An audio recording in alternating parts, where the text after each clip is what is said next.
Can we have the next speaker, Dr. ROLIKA BANSAL. She'll be speaking on secondary super selective intraarterial chemotherapy in advanced and refractive retinoblastoma. Okay, next one. Next.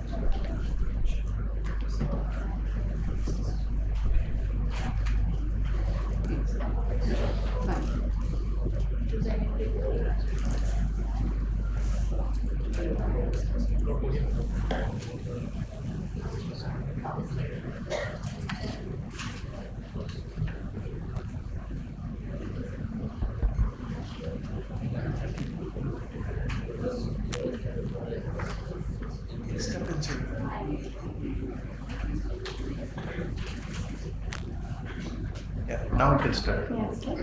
Thank you. Good morning, everyone. So welcome to AIOC, and I'll be talking on secondary superselective intraarterial chemotherapy in advanced and refractory retinoblastoma. We have no financial interests. So over the last century, as we have seen, the entire definition of mortality is reversed. The percentage from going from 98% has reversed to high survival of 98%. And a lot of credit goes to the recent advances in retinoblastoma, including the intraarterial chemotherapy, which basically means direct drug delivery to the ocular tumor, bypassing the systemic side effects through the ophthalmic artery, that is the super selective component, where the ophthalmic artery is hooked directly by the catheter. Several papers have been written, several studies have been done on primary intraarterial chemotherapy, and it has shown excellent results in B, C, D, as well as in E.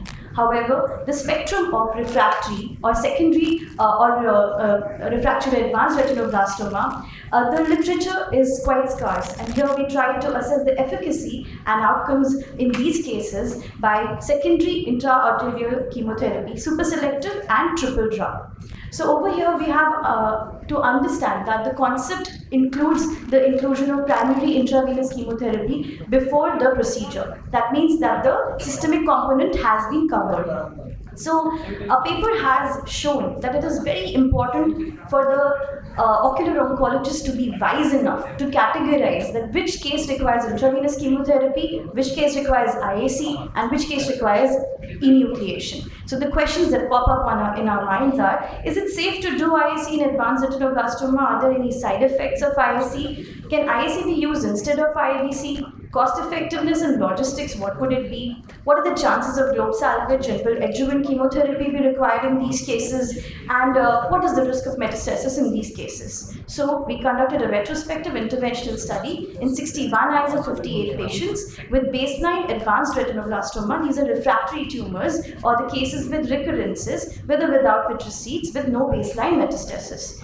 A mean number of 2.5 IAC cycles were given with the triple drug regimen, that is topotecan, carboplatin, and melphalan. Majority of our cases belong to group E, that is 46%, and however the indeterminate category is when the patients presented with treatment elsewhere and did not have a baseline grouping.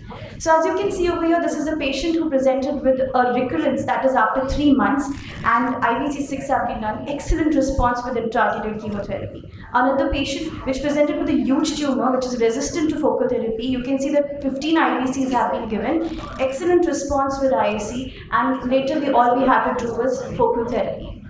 Another patient with peripheral recurrence, huge peripheral tumor, 12 IVCs have been given baseline. Excellent response with IVC, and so was the response excellent in patients with a recurrence over like a calcified mound, as you can see over here.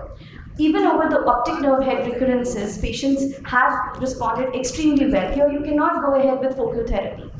Another patient over here, you can see that there was no resolution. So we had to be wise enough and go ahead with enucleation. Another patient here, massive recurrence, intravenous chemotherapy, 15 sessions, good response with 1. 2, a little bit of activity, you can see. 3, you can see that it is increasing and it eventually increased. So we have to be wise enough and go ahead with enucleation in these cases, or in cases where the anterior chamber seeds were increasing. A globe salvage of 54% was seen in our patients, which is quite a high number. These are the patients who are, the parents are going to undergo a psychological impact otherwise. And the enucleated eyes were 28 eyes, which were due to refractory tumors majorly, and histopathological risk factors are present in only 9 eyes of all the eyes that you have seen over here, which could be majorly massacre or invasion.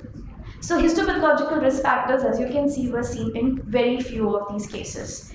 A survivor analysis, a Kaplan-Meier, was done, and it shows that at 5 years, the globe salvage is 54%, and at 1 year, it is 82%. So we are able to achieve a high globe salvage with these in these cases. A follow-up at 40.3 plus minus 25.4 months showed a globe salvage of 47%, eye salvage of 54%, life salvage of 98%, and vision salvage of 47%, which is quite a high number.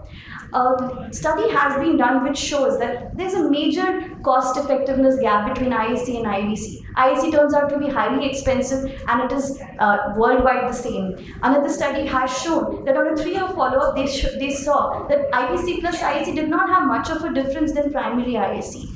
And we have seen that in 1990 as well, a study has been done which has shown 57% globe salvage in secondary IAC, and another study which is an absolute recent study which has also shown 54% of globe salvage. However, in their cases, there were metastasis present in few of the cases. So what we can see is that, is it safe to do IAC? Yes. However, an IVC cover is recommended. Are there any side effects? We did not observe any of the side effects in our cases. Wise decision making is mandatory, and cost effectiveness, yes, it is relatively expensive, so it requires a multidisciplinary approach. And globe salvage is 54% chances. We must do PEC regimen in all the cases, and life salvage was obtained in all the cases. Sometimes all you need is a second chance because time wasn't ready for the first one. Thank you very much. In this study, apart from the finance, what are the other drawbacks? Sorry. In your study, apart from finance, you already mentioned financial is in our country is one of the big issues. Apart from financial, what are the other?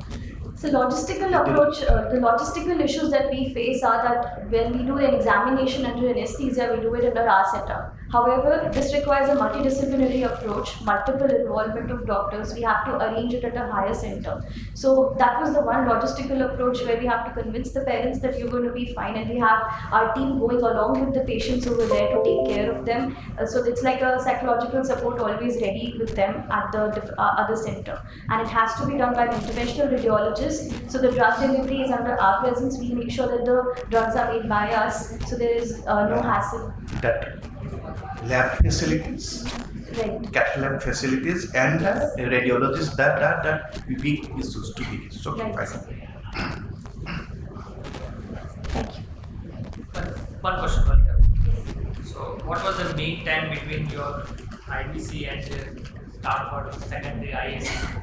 The mean time, the time intervals. So it varied. In cases where we were planning a bridge IAC, in that case where there is advanced retinoblastoma which hasn't resolved with IVC isolated, there we have taken bridge IAC. However, in patients where there is a recurrence, there was a time lapse which was around 6 to 9 months, and even in cases which were 2 years gap. So if I take a mean gap, that would not really be fair to generalize amongst all cases. Thank you. Thank you.